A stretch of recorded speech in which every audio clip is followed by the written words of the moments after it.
Hey everybody, welcome back to another week. This week I'm living on the edge. I normally do the video about 11 o'clock, maybe midnight, when everybody's going to sleep. This week I decided to try to knock it out a little bit earlier so everybody's still awake. There's no telling what you might hear in the background. Excuse that. I just made it through the first attempt, about halfway through, and I used Tiffany's phone to do the video and forgot to put it on airplane mode, so somebody called about halfway through. So here we are, take number 2. I want to let you know that this quarter the church has decided not to order books for each student. The reason being, one, to cut costs in these times where tithing is down slightly. Proud of y'all, still tithing, but it's down just a little bit. So we want to cut costs, number one, and number two, we don't know about when we'll be meeting together as a class. So they decided this quarter to not order the individual student books. But I'm going to text you like I did this week, every week with what we'll be studying, so you can look ahead and be ready for our lesson each week. So this week we will be in the book of Proverbs. We'll go from Proverbs to later on in the quarter we'll go to the Song of Solomon. So let's get started. Somebody once said this. They said not knowing, or next to knowing, is knowing where to find out. What they're saying is, if you don't know, the next best thing is to know where to find out. Well, if you're looking for wisdom, you want to know where to find wisdom, then look no further than the book of Proverbs. It is a book about wisdom. Somebody wants to find wisdom as the ability to take biblical truth and to apply it practically to one's life. See, according to Proverbs, you become wise when you apply God's principles to your practical decision making. So this book would fall into the Old Testament category of wisdom literature. In that category, you would find other books such as Job, Psalms, Ecclesiastes, and of course the Song of Solomon. Like I said, we'll look at that in the weeks coming up as well. So Proverbs gives us God's wisdom for everyday living. It covers everything from parenting to marriage to money to friends to how to relate to God. It deals with a vast assortment of issues like living with integrity, avoiding foolish choices and decisions, being honest, resisting temptation, and even leading well. Who wrote Proverbs? Of course, all scripture is inspired by God. We always make that disclaimer. But Solomon collected most of the Proverbs. I'll get to that in just a minute. But you know Solomon, he was the son of King David. He reigned as king over Israel from around 970 to 931 BC. Now, I say that he was the editor of the book of Proverbs because he did write most of them, but not all of them. Some of them came from other sources, but he compiled the book. But the most important thing is that God has put his stamp of approval on it, and we consider it canon for that reason. Now, Solomon, as a matter of fact, he wrote about 3,000 Proverbs and about 1,000 songs, so this is just kind of the best of. Now, I say this when we study the book of Psalms. There's 150 Psalms, and I said, you know what, in a song or a psalm, you can express a lot in a short amount of words. You can do that with a song. I mean, listen to a song on the radio. There's a song that'll take you back to a time. There's a song that can speak to you. There's a song that can convey how you feel in a short amount of words. Well, Proverbs is the same way.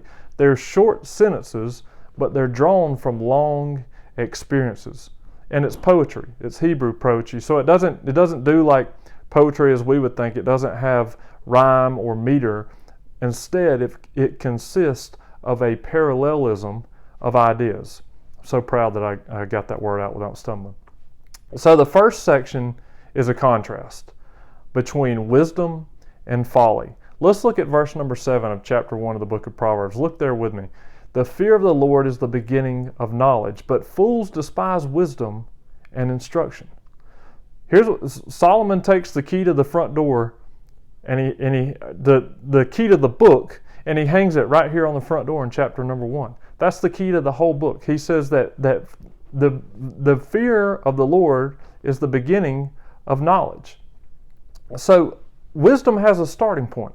It begins with a relationship with the Lord.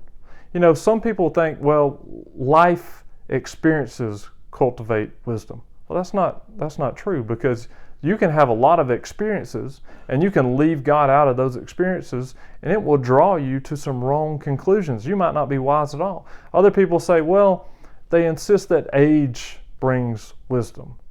Well, that's true in some cases, But I know a lot of people who've left God out of their life, and they may be old, but just being old doesn't make them wise. It says, the contrast is here, first of all, he says that true wisdom comes from a knowledge, from a fear, from a reverent respect of the Lord. But in the contrast, fools despise wisdom. Fools despise instruction. They have no use for God. They don't cherish the wisdom that He can give. In fact, they go a step further, and it says they despise and even ridicule it. When people refuse reason, they'll turn to ridicule. When people oppose logic, then they'll turn to laughter. Not only do they despise God and despise His people, but they go a step further and they ridicule. Now Solomon's going to turn his attention to his son. Look in verse number 8. He says, "My son, hear the instruction." Look at that. "Hear the instruction of thy father, and forsake not the law of thy mother." The first step to being wise sometimes is to hear. So many people, when it comes to hearing, they do little more than just wait for their turn to talk. They're just waiting for the person to get through talking so that they can say what they want to say. But he says to truly hear, it means that you got to pay attention. You need to absorb. You need to interpret. You need to apply what's being said. God's wisdom comes to believers who learn the discipline of hearing. Solomon says, "My son, hear the instruction of thy father, and forsake not the law of thy mother." Instruction of how to be wise, it begins in the home. It doesn't begin with just dropping your kids off at church once a week and saying, it's the youth pastor's job to teach my kids. It doesn't begin even in a private school. It doesn't begin in a public school. The instruction of how to be wise begins in the home. Parents have the responsibility to teach their children to know God. And if you do, verse number 9 says, "For they shall be an ornament of grace upon thy head, and chains about thy neck." Now, chains about thy neck doesn't sound too appealing here, but he's talking about, I guess it would be more like a necklace. He's talking about things of honor and prestige.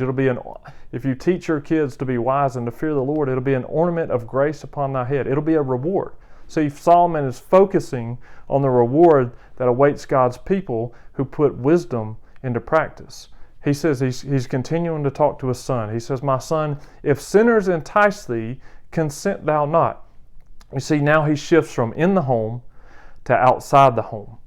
And he says, you've heard this saying before, that bad company corrupts good morals. And certainly that's true. Listen to the advice he says. If these people come to you, in verse number 11, these people outside the home, and inevitably they will, we've all been there, and they come to you, and they may not entice you to murder, but we've been there where other people have tried to talk us in to doing things that we shouldn't do. He says, if they say, "Come with us, let us lay wait for blood. Let us lurk privily for the innocent without cause. Let us swallow them up alive as the grave, and whole as those that go down into the pit." You see the power trip that these people are on. They're trying to entice his son. He's saying, if this happens, these people, it sets up the idea that they're setting up an ambush. It's almost like there's this devilish charm to someone who would be passing by unexpecting, and they would set up this ambush for them, and they would murder them. But to them, it's not even viewed as a crime. Instead, it would be like a rush. It'd just be a way to have fun. He says, "We shall find all precious substance, and shall fill our houses with spoil. Cast in thy lot among us, let us all have one purse."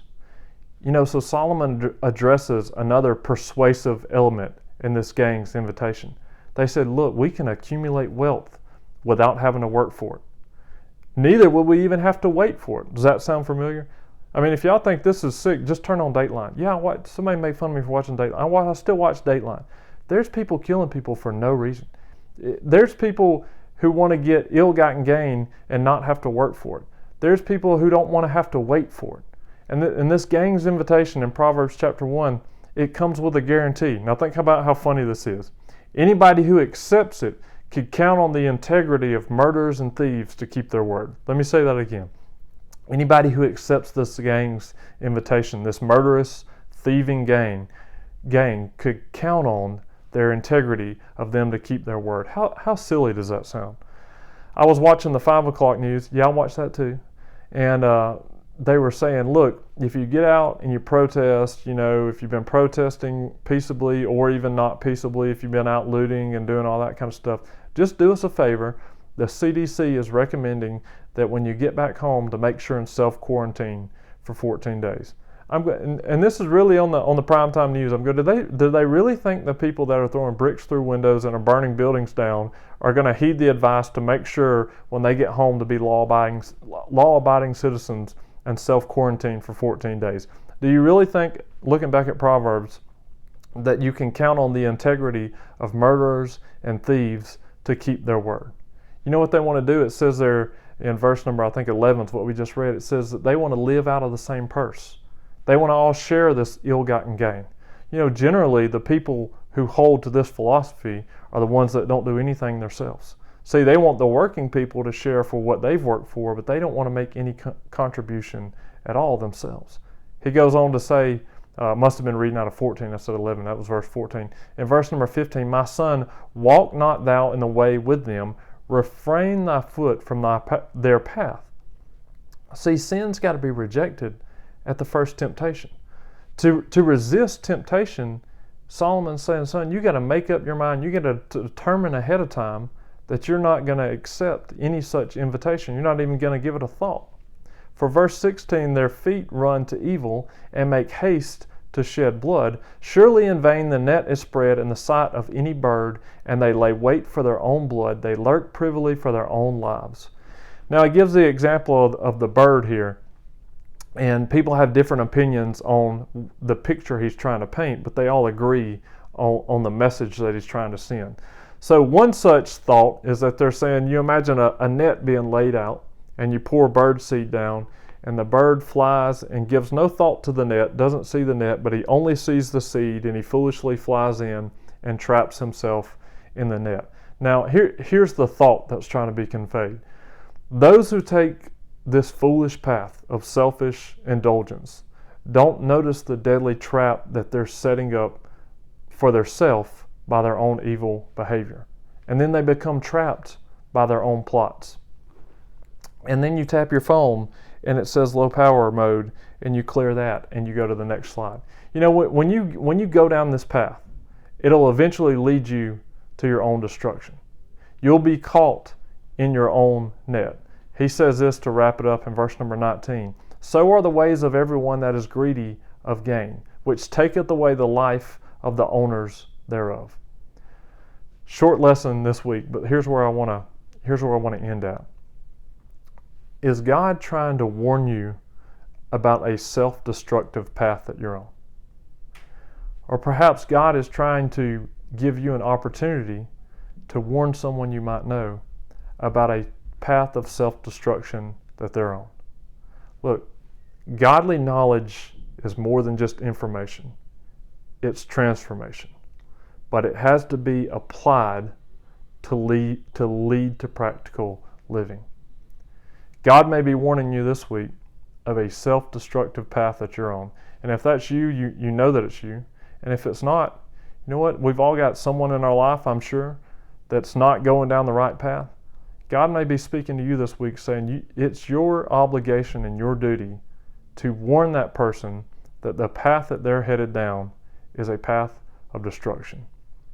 But for the wise, it has a beginning point, and that is fear and knowledge of the Lord. If you want to be wise, it all starts here. It all starts with a personal relationship with Jesus Christ. I would encourage you, if you haven't accepted Christ, I would encourage you to just pray this simple prayer. There's no special magic prayer. You pray something like this. God, I'm a sinner. Lord, I know that I am. God, I believe in you and your Son, Jesus Christ. I believe that he came, that he lived a sinless life, that he died on the cross for my sins, that on the third day he rose again. Lord, and I ask your Holy Spirit to come into my heart, to forgive me of my sins and my trespasses, to cleanse me of all of my unrighteousness. God, I pray this in the name of your Son, Jesus Christ. I pray it believing, Lord, and I know that you're going to come into my heart and that you'll have prepared a place in heaven for me, and that I'll be with you for all of eternity. If that's your heart's cry, if you sincerely said that prayer and you mean it, then you have given your life to Christ. The power of the Holy Spirit will transform you. You now begin a process of sanctification.